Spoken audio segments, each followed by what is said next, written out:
오늘 주여 나의 행실 두 번째 시간입니다. 지난 시간에 악한 사람의 실례를 예를 들면서 고라 일당에 대한 일들을 설명해 드렸습니다. 자, 지난 시간에 이어서 오늘도 고라 일당의 일을 한 번 더 좀 살펴봐야 하는데, 고라당의 반역의 주 동기는 지난 시간에 말씀을 드렸던 것들은 시기심 때문이었다라고 하는 말씀을 드렸죠.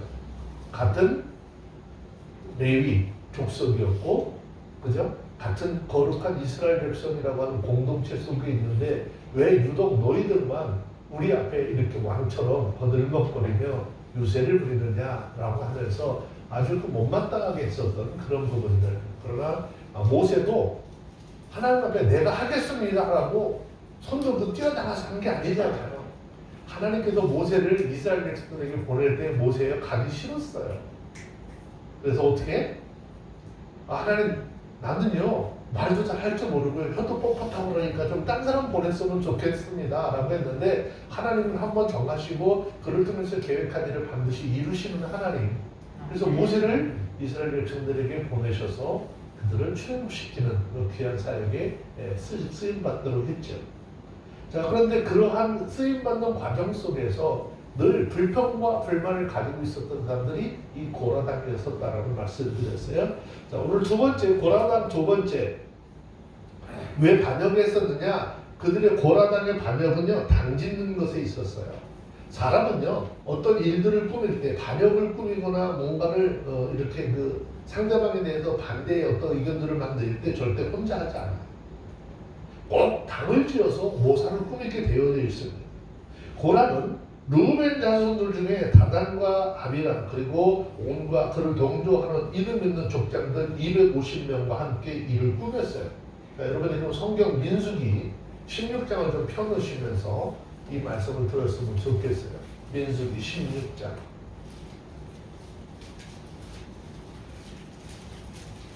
네, 찾으셨으면 민수기 16장 1절 2절. 민수기는 계속 펴놓고 이야기를 좀 들으세요. 자, 다 같이 찾아서만 읽습니다. 민수기 16장 1절 2절 시작. 이스도 고아스 손자 이스라엘의 아들 고라와 르우벤 손자 엘리압의 아들 다단과 아비람과 벨렛의 아들 온과 당을 짓고 이스라엘 자손 총회의 택함을 받은 자 곧 회중에 유명한 어떤 족장 250인과 함께 일어나서 모세를 다스리니라 그랬어요. 여기서 보는 것처럼 이 당시 이스라엘 회중에서 지도급에 있는 아주 쟁쟁한 인사들이 결탁을 해서 어떻게 반역을 일으켰다라는 것이죠. 자, 고라라고 하는 이 사람, 고라는 이 시기심 때문에 반역을 주도하게 됐는데, 자, 그러면 르우벤 지파 사람들은 왜 반역에 참여를 했을까? 두 가지 의미가 있어요. 르우벤 지파는 오래된 불만 때문이었는데, 사실 르우벤은요, 누군가면은 야곱의 장남이죠. 자, 그래서 르우벤은 자신이 모든 형제들 앞에 어떻게 섰어야 한다. 내가 장남이기 때문에 내가 모든 형제들 앞에 선자가 되었어야 되고 그들을 이끄는 자가 되었어야 됐다라는 생각을 늘 가지고 있어요. 그런데 메시아가 태어나는 권세도 유다 지파로 넘어가 버리죠. 따라서 이스라엘 진이 행군할 때도 유다 지파의 뒤를 밀려가지고 뒤따라가는 것을 늘 어떻게 못마땅했어요. 그러니 그들에게 모세와 아론에 대한 불만은 마음속 깊은 곳에 늘 감춰져 있었다라는 것이죠. 그러한 불편한 심기에 고라가 와서 불을 질렀어요. 우리 그러잖아요. 좀 기분이 별로 안 좋은데 와가지고 옆에서 하는 거 기름 붓는 거잖아요. 그럼 막 성토하는 소리들이 점점 커지죠. 자, 르우벤 자손들은 이때다 싶어서 모세와 아론에게 반기를 들었어요. 또 한 가지는 고아 자손과 르우벤 자손은요, 다 같이 회막 남쪽에 진을 치고 있었던 이웃이었어요. 서로 옆에 있으니까 얼마나 작당하기 좋았을까. 멀리 있으면 찾아가야 되고 남의 눈에 띄기 좋은데 바로 옆에 붙어 있으니까 어떻게 소곤소곤 말하기도 좋았어요. 사람은 누구와 함께 있고 누구와 가까이 하면 누구와 함께 시간을 보내느냐 하는 것이 참으로 중요하다라고 하는 진리를 이 말씀을 통해서 세상 느끼게 되는 것이죠. 사람은 가까이 있는 사람을 어떻게 닮아가기 마련해요. 더군다나 불만으로 가득 찬 사람들 함께 같이 모였으니까 그 결과는 어때요? 불보듯 뻔한 거지요. 또 셋째로 고라당은요 반역의 결과로 땅이 입을 열어서 그들을 삼키는 심판을 받게 되죠.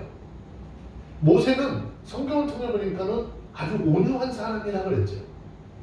온유한 사람이었지만 이번만큼은 그들이 행한 걸 보고 용서할 수가 없었어요.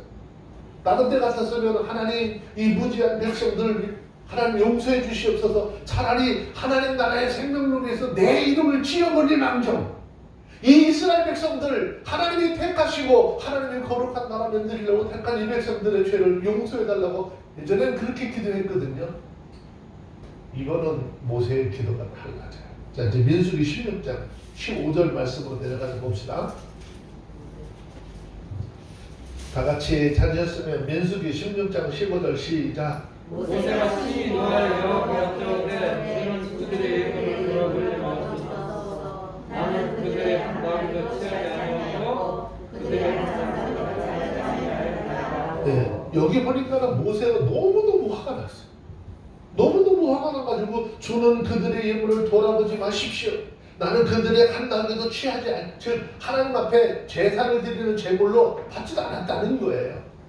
한 사람도 해야지 않았다는 거예요. 즉 그들이 하나님 앞에 드리는 제사도 어떻게 하나님 기록받지 말라는 거예요. 그들이 하나님 앞에 와서 제사를 드리고 그들이 하나님 앞에 와서 기도를 한다 할지라도 하나님 듣지 마세요. 죄를 사하는 제사 하나님 앞에 드려지는 기도도 안 받으신다면 그들은 어떻게 될까요? 그들은 결국은 멸망당하고 말 것이 분명했어요. 그리고 모세는 고라와 아론에게 자, 민수기 16장 17절 말씀 한번 보세요. 다 같이 민수기 16장 17절 시작. 너희는 기름을 잡고 그의 그릇을 받아 하나님 여호와께 드려라. 향로는 모두 250이라 너와 아론과 각각 향로를 가지고 오시리라. 예, 자 이제 모세가 명령을 내리잖아요. 모세가 말한 대로 아론과 고라와 및 150 족장들이 향로를 들고 어디 회막문 앞에 섰어요.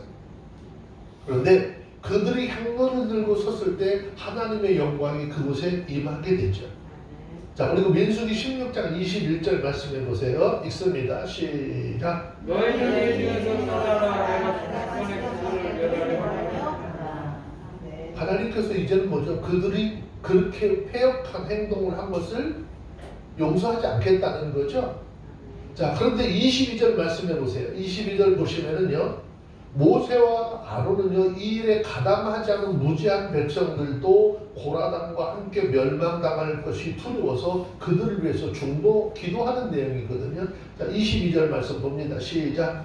그 두 사람이 그들을 가라되 하나님의 모든 육체의 생명의 하나님이여 한 사람의 범죄하시나 중에 진노하신 하나님과 예. 두 사람이 엎드려 가는데 하나님이여 모든 육체의 생명의 하나님이여 한 사람이 범죄하였거늘 온 회중의 진노하여서 전부 다 그들을 멸하시겠습니까? 라고 기도하고 있는 거예요. 하나님은 의의 기도는 들으세요.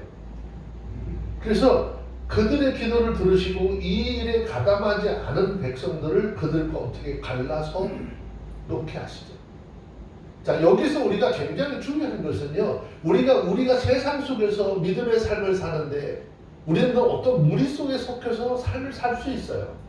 내 의지와 상관없이 그렇게 될 수 있어요. 그런데 그럴 때 하나님의 말씀의 법에 딱 부딪혀서 야, 이거 하나님 원하시는 거 아니라고 한다면 아무리 그거에서 큰 이익이 나고 뭔가 소득이 있을 것 같아도 그 자리에서 빨리 벗어날 수 있도록 해야 하는 것입니다.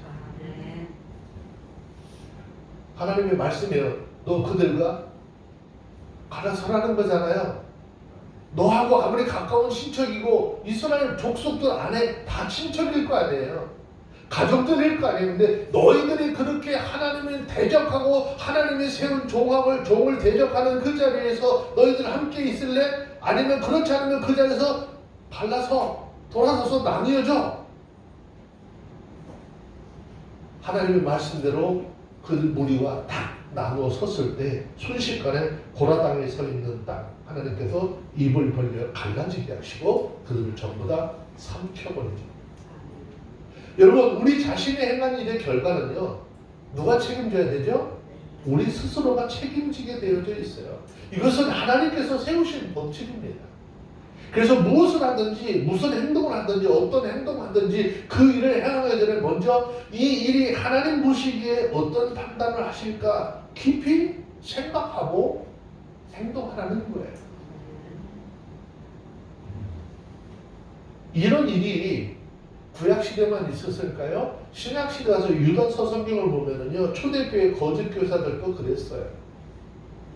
그들은 하나님에 대해서 교회 주인 합법적인 권위를 가진 목사와 장로들을 무시하고 교회의 일들에 대해서 원망하고 불평하였어요. 그리고 그걸로 끝나는 것이 아니라 당을 지어서 교회를 어지럽히고 하나님의 일들을 회방하였어요. 이것이 성경을 통해서 우리에게 보여주고 있는 악한 자들의 특징입니다.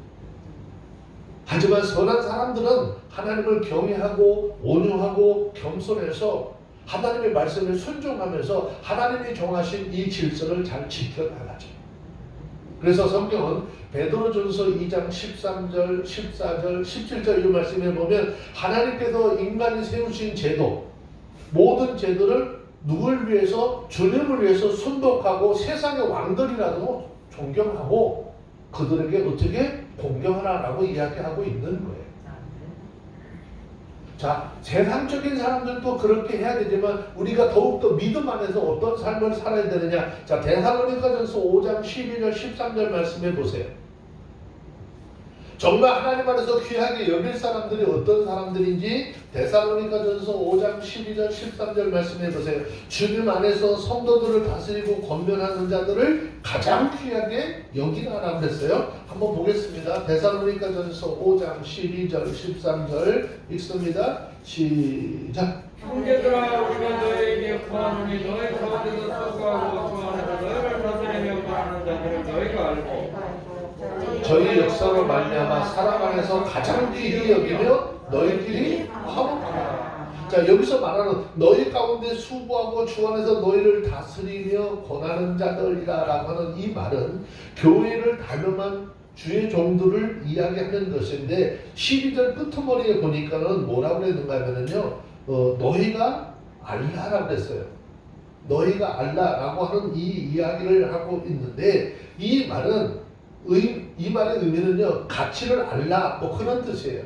즉 우리에게, 여러분들에게 하나님의 말씀으로 가르치고 여러분들에게 하나님의 말씀으로 양육하는 사람들의 가치가 얼마나 큰지 그걸 알라는 거죠. 결국 이 말을 좀 정리해보면 교회에서 하나님의 말씀을 가르치는 목회자들이 진정한 가치를 얼마나 귀한지 알고 귀하게 여기라는 거죠. 그 귀하게 여기고 여기지 않는 것은 하나님 편에서 봤을 때 하나님의 말씀을 얼마나 열심히 성실하게 하나님의 말씀을 가르치고 하나님의 말씀으로 양육하느냐에 있다라는 거예요. 그러기 위해서는 우리가 절대적으로 성경을 잘 알아야 되죠.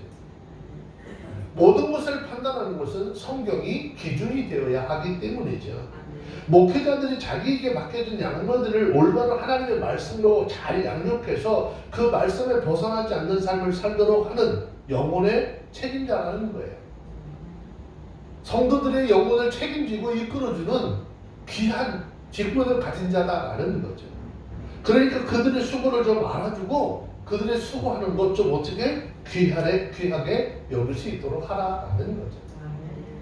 근데 요즘에 목회자들이 떨어졌어요. 바닥에. 위신이. 왜? 우리 스스로도 목회자들을 그렇게 존경하지 않기 때문에 눈에 보이고 우리가 생각하는 사람의 이성으로 생각하는 그 부분이 있기 때문에 그런 것이 외모로 판단하고 규모로 판단하려고 하는 그런 일들이 우리 가운데 있는데 하나님은 절대적으로 성경을 통해서 우리에게 말씀하시는 것은 그것과 차원이 다른 것이죠. 자, 히브리서 성경 잠깐 한번 볼까요? 히브리서 13장 17절.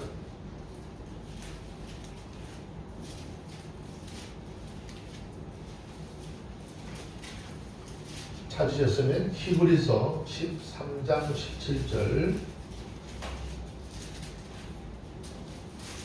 네, 다 같이 한번 읽어봅니다. 시작. 너희를 인도하는 자들에게 순종하고 복종하라. 저희는 너희 영혼을 위하여 경성하기를 자기가 회개할 자들과 같이 하느니라. 저희로 하여금 즐거움으로 이것을 하게 하고 근심으로 하게 말라. 그렇지 않으면 너희에게 유익이 없느니라 그랬어요. 하나님께서 목회자들에게 부여하신 것은요, 목회자의 권위와 책임감이죠. 목회자들은 그리스도인들의 영혼과 신앙적인 상태가 어떤지 부지런히 살피고 그들을 돌봐야 돼요. 근데 여러분 2만 명 되는 교회 나가면 그 담임 목사님이 여러분 알까요? 왜 몰라? 네. 사람이 한계가 있어요. 기억할 수 있는 인원이 300명 정도를 기억할 수 있대요. 내가 생각했을 때 저는 머리가 안 좋아서 그런지 300명 정도까지는 기억 못할 것 같아. 그러면 여러분들이 그 교회를 나가는데 담임 목사가 여러분들을 잘 몰라. 그럼 여러분들 위해서 기도할 수 있을까요? 없을까요? 기도 못해요.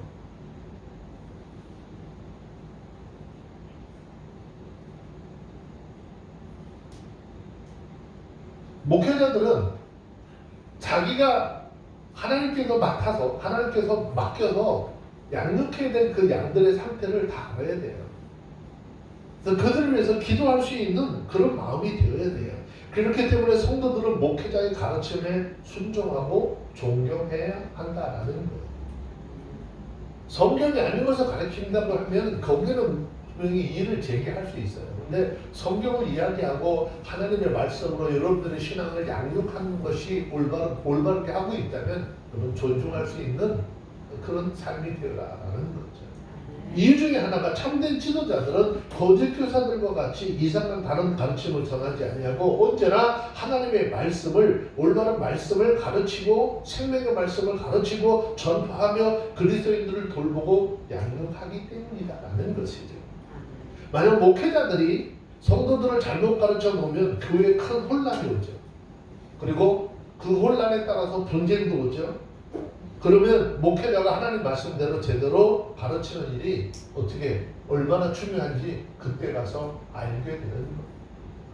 그렇기 때문에 목회자들은 자신들로 하여금 어떻게 맡겨진 양물을 위해서 최선을 다해서 하나님의 말씀으로 잘 양육해야 돼요.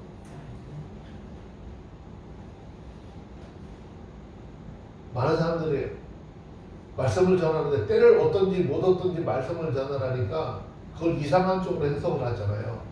때를 어떤지 못 어떤지 여러분 그 말 되게 중요한 말씀이에요. 하나님의 말씀을 전하는데 여러분 참 잘 들을까요? 안 들어요. 듣는 것 같은데 잘 안 들어요. 근데 그 하나님의 말씀을 듣는 시간이 오래 걸릴 수도 있어요. 그래서 오랫동안 어떻게 인내하고 참고 말씀 계속 전하라는 거예요. 나중에 그 영혼이 하나님의 말씀에 깊이 안에 들어오게 되면 그 영혼이 살아나는 역사가 나타나는 것입니다. 우리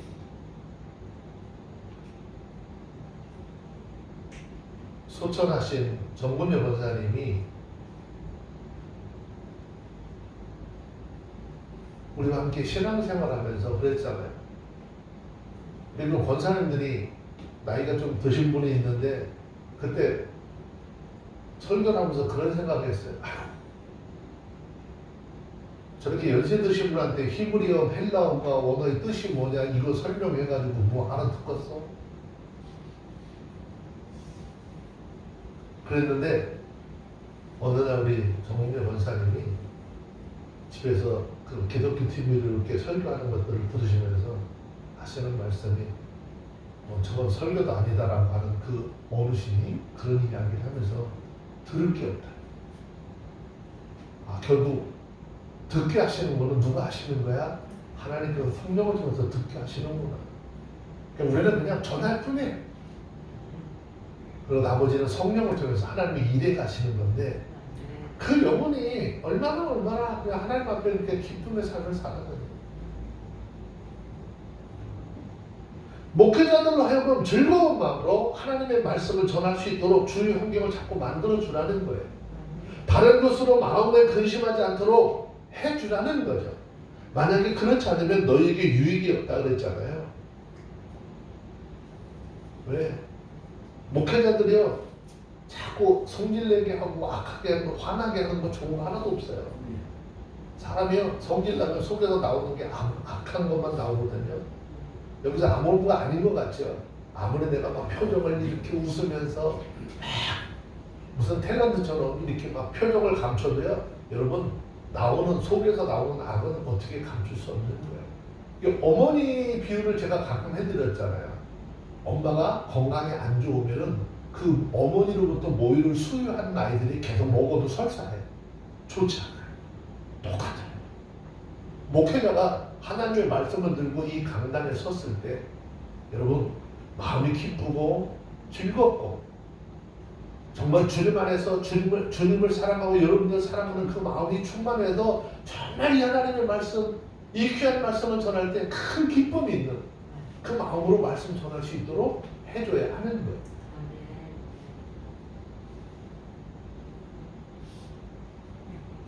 그래서 히브리서 13장 17절 한번 보세요. 히브리서 13장 17절 말씀입니다. 찾으셨으면 한 번 더 볼까요? 다시 한번 읽어볼게요. 시작. 너희를 인도하는 그들에게 순종하고 복종하라. 너희는 너희 영혼을 위하여 충성하기를 자기 회개할 자에는 자축하느니라. 너희로 하여금 즐거움으로 이것을 하게 하고 근심으로 하게 말라. 그렇지 않으면 너희에게 유익이 없느니라. 아멘. 그러니까 우리를 인도하는 신앙적으로 믿음적으로 인도하는 자들에게 순종하고 복종하라라는 말씀을 했어요. 그 주일날 예배 배야 될 사람, 우리 예배 속에서 보여야 될 사람들이 안 보이잖아요. 자꾸 버벅거릴 때도 있어요.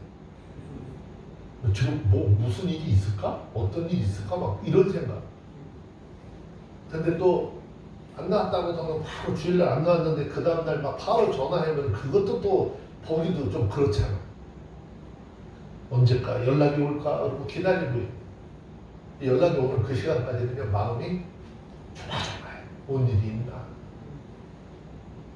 하나님께서 우리에게 있는 자리, 늘 있어야 될 자리에 함께 하시면서 하나님과 온전한 믿음의 교제를 나눌 수 있는 저와 여러분들이 되시길 바랍니다. 아멘. 자, 잠언 17장 11절 말씀으로 내려왔습니다. 함께 보겠습니다. 읽습니다. 시작. 악한 자는 반응만 흡신하니 그러므로 그에게 잔인한 사자가 보냄을 입으리라. 예. 자, 모세를 대적했던 고라와 그다음에 그 동료들과 그 가족들이 어떻게 땅이 갈라져서 산채로 땅속에 묻혀서 멸망하고 말았죠. 이 민수기 16장 31절로 33절에 있는 말씀이에요. 자, 그래서 우리는 모두 어떻게 하나님을 경외하고 하나님의 뜻에 따라 하나님이 정해준 질서를 지켜야 되는 거예요. 아멘. 교회 안에는 목회자가 정해놓은 목회자가 해야 될 일, 또 전도사가 교육자로서 해야 될 일, 교회 안에 직분자들이 직분자로서 해야 될 일을 하나님 이렇게 나눠 놓으셨어요. 그러면 그건 절대 어떻게 넘어질 수 없는 것이. 하나님께서 주신 권세에 복종하고 하나님의 뜻을 거스르지 않는 그런 삶이 있어야 하는 것이죠. 요즘에 그 이단 중에 하나 형제교회라고 하는 분들이 있죠.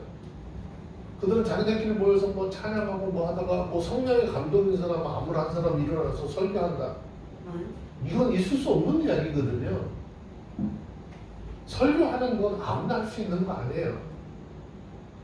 이거는 그만큼 교단 안에서 총회 안에서 어떻게 과정을 거쳐야 되고 인정을 받아야 설교할 수 있는 그런 자격이 주어지는 겁니다. 강도권이라고 하거든요. 어감은 좀 좋지는 않은데 그러는 거예요. 왜? 여기서 잘못 다른 이야기를 해버리면요, 목사님이 그동안에 그들을 잘 양육했던 모든 것들이 한순간에 무너져 버릴 수도 있는 거예요. 그래서 목회자의 그 인도함과 목회자의 그 가르침 속에 이렇게 하나 내 뜻 버려야 되고 하나님 안에서 교회를 세워가는 방법은 그런 것들인 거죠. 자, 다시 잠언 17장 12절 말씀입니다. 그런 사람들 굉장히 좀 미련하고 악한 것인데 그런 사람과 교제하는 것이 얼마나 위험스러운 것인가. 자, 다 같이 읽습니다. 잠언 17장 12절 읽습니다. 시작. 차라리 새끼 빼앗긴 악굴 만날지언정 미련한 일을 행하는 미련한 자를 만나지 말 것이니라. 예, 자, 새끼를 빼앗긴 앙콤 얼마나 화가 났을까요? 예? 매우 화가 나서 너무 난폭한 상태가 상태에 되어 있을 거란 말이죠. 그런데 그러한 미련한 자는 그보다 더하다는 거예요. 미련한 자는 심히 난폭하고 거칠고 이성도 이해심도 자제심도 없어서 이 것보다 더 위험하다는 거예요. 사람은 하나님의 인도함을 따라 살지 않잖아요. 그 하나님의 인도함을 따라 살지 않는 사람은 진짜 미련하고 악해요. 사람이 서로를 위하고 서로 사랑하며 아주 조용히 평온하게 살았으면 좋겠지만 우리가 살고 있는 이 세상의 현실은 어떻게 해요? 우리를 그렇게 편안하고 조용하고 그 편안한 삶 살 수 있도록 놔두지 않잖아요. 하나님을 모르는 사람들은 하나님을 두려워하지 않아요. 매우 이기적이고 너무 악해요.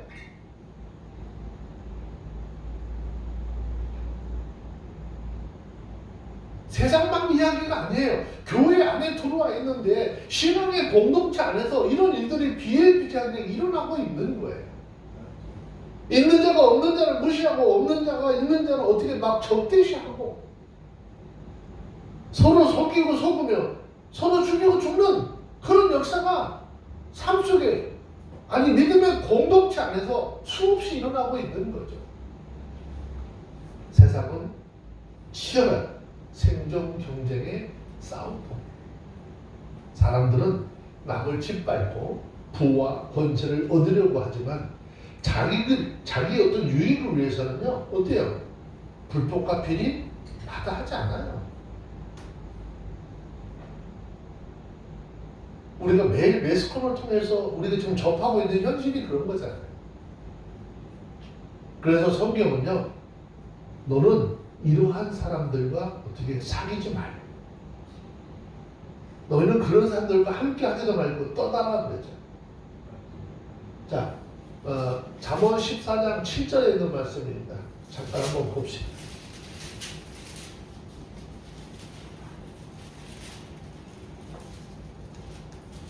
잠언 14장 7절 한번 읽습니다. 시작. 너는 미련한 자의 앞을 떠나라. 그 입술에는 지식을 보지 못하리라. 그랬어요. 왜 이렇게 떠나라는 걸까요? 왜 미련한 자들 떠나라는 걸까요? 성경에서 그 답을 찾아봐야 돼요. 사람의 말이 아니라 성경에서 그 답을 찾아봐야 되는데, 자, 잠언 13장 20절 말씀을 앞에 있으니까 한번 더 보세요. 잠언 13장 20절 시작. 지혜로운 자와 동행하면 지혜를 얻고 미련한 자와 사귀면 해를 받는다. 그랬어요. 우리가 잘 깨달아야 할 것은 본문에서 말하는 새끼 빼앗긴 앙콤을 만난다라고 하는 것은요 어떤 의미일까요? 죽음을 의미하는 거예요. 그런데 미련한 자를 만나는 것보다 차라리 새끼 빼앗긴 앙컴을 만나서 그 앙컴에게 죽는 게 낫다라고 하는 말을 했는데 이유가 뭘까요? 새끼를 빼앗긴 앙컴은요 우리의 육신은 죽일 수 있지만 영혼은 죽일 수 없는 거예요. 그런데 미련한 자는 사람의 영혼까지 망하게 하기 때문에 영혼까지 망하는 영혼이 사망 가운데 떨어지는 아니 거기 떨어지게 하는 그런 자들과 어떻게 교제하지 말라는 거예요. 사람은 지혜로운 자를 만나면 자꾸 지혜로워져요. 우리 만나면 자꾸 성경 얘기하는 사람들 만나서 신앙 안에서 성경을 이야기하는 사람들 만나면 어때요? 막 그 성경 얘기하는 게 재밌잖아요. 내가 몰랐던 것도 알게 되고.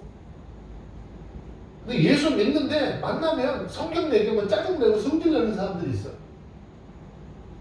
만나면 재미가 없어요. 세상적인 얘기해야 즐겁고 재미있고.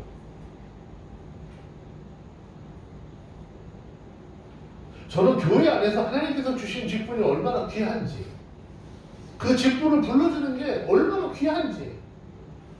교회생들은 식구들끼리 만나면 전도사님 전도사님이라고 이야기하고 집사는 집사, 권사는 권사라고 얘기할 수 있어야 되잖아요.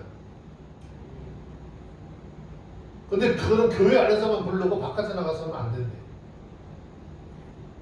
어떻게? 하나님의 사람들은 하나님이 주신 이 직분은 아주 거룩한 거예요. 귀한 거예요. 여러분 학교를 다니면서 학교에 무슨 회장만 해도 난리 나잖아. 그죠? 자랑 안 하나? 자랑은 또 얼마나 해? 아니 동네 통장 반장만 되면 난리 나잖아. 근데 교회의 거룩한 직분, 여러분 하나님께서 여러분들에게 주시는 직분은요, 하나님께서 왜 주셨겠어요? 그냥 심심해서 주셨을까? 아니에요. 하나님께서 여러분들을 하나님 앞에 충성되게 여겨서 하나님은 여러분들을 교회 직분자로 세우셨어요.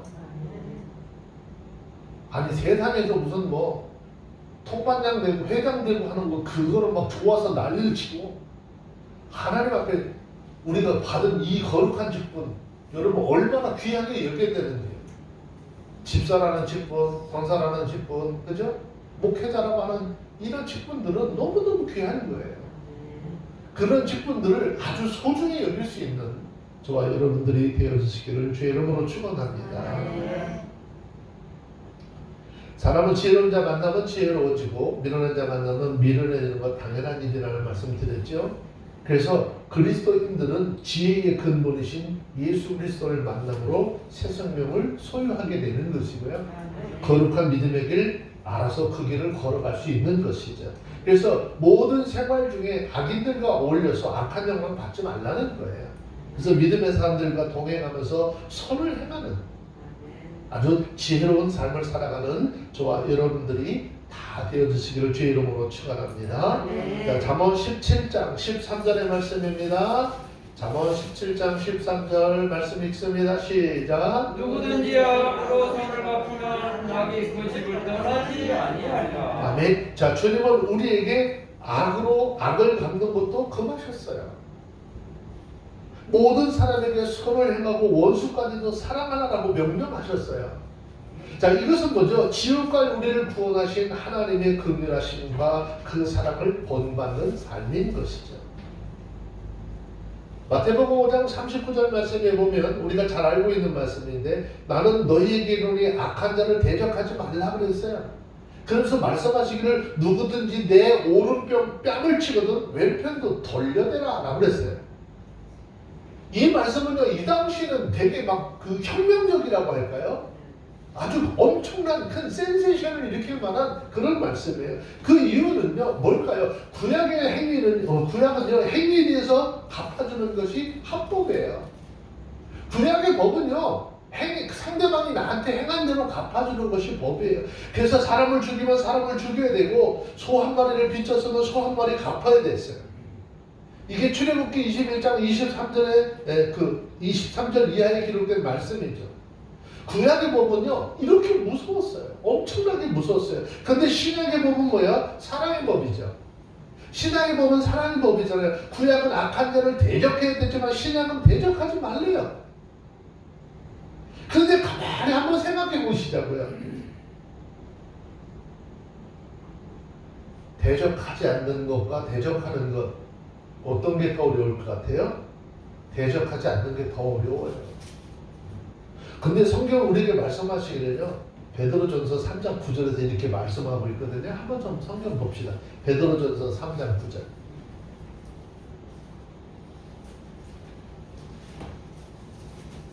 찾으셨으면 베드로전서 3장 9절. 네, 한번 읽어봅니다. 시작. 악을 악으로 욕을 욕으로 갚지 말고 도리어 복을 빌라. 이를 위하여 너희가 부르심을 입었으니 이는 복을 유업으로 받게 하여 하시라. 이 말은 우리가 행하기 가장 어려운 삶이에요. 이 말씀대로 살기가 너무 힘들고 어려워요. 근데 예수님의 요구가 우리에게 어떻게 너희 좀 이대로 해 라는 말씀이잖아요. 이 말이 예수님이 십자가에서 죽으셨으니까 내가 악을 악으로 갚아도 용서해 줄 것이다, 그런 말 아니에요. 십자가에 죽으셨기 때문에 너희도 그 그 십자가의 사랑을 어떻게 베풀라는 명령이죠. 그런데 이걸로 그냥 끝났으면 좋겠어요. 이걸로 끝났으면 좋겠는데 로마서 12장 17절 말씀을 보니까 아무에게도 악으로 악을 갚지 말고 모든 사람 앞에서 손을 도모하라 그랬어요. 아니 갚아주지 않는 것까지도 그런데 거기다 또 하나 더해서 뭐하래? 선한 일을 도모하래. 그래서 그 뒤에 18절 내려가서 보니까 할 수 있거든 너희로서 모든 사람과 더불어 화평하라.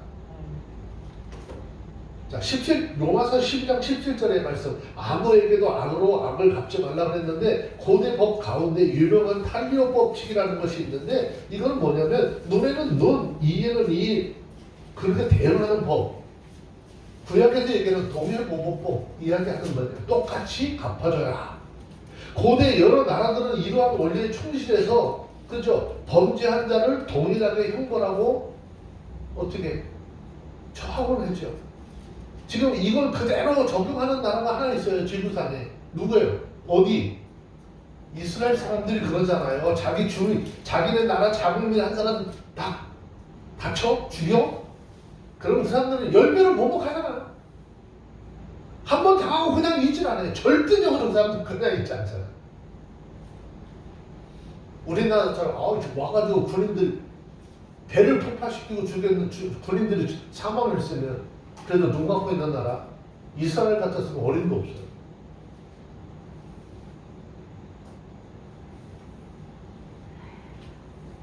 구약법에서 출애굽기 21장 24절 이하의 말씀에 보면 동해보복법을 시행하죠. 그런데 신약에 와서 예수님께서는 동일한 형벌의 보복적인 원리보다는 사랑의 원리를 강조하고 계시는 것이죠.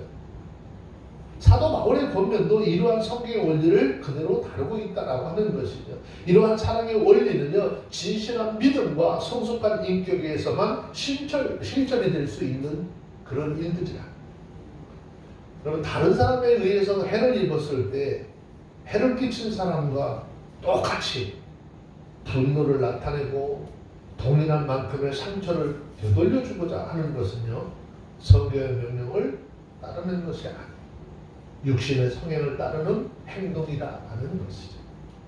그러므로 어떠한 일에 대해서 자신의 감정을 먼저 앞세우는 것은 결코 지혜롭지 못하다라는 것이죠. 로마서 12장 17절 말씀합니다. 모든 사람 앞에서 선한 일을 도모하라 그랬어요. 여기서 도모하라고 하는 말은 어떤 일에 대해서 미리 생각하라 그런 뜻입니다. 즉 자신의 말이나 행동이 어떻게 여러 사람들에게 유익을 끼칠까 잊지 말고 미리 생각하라라는 말씀이에요.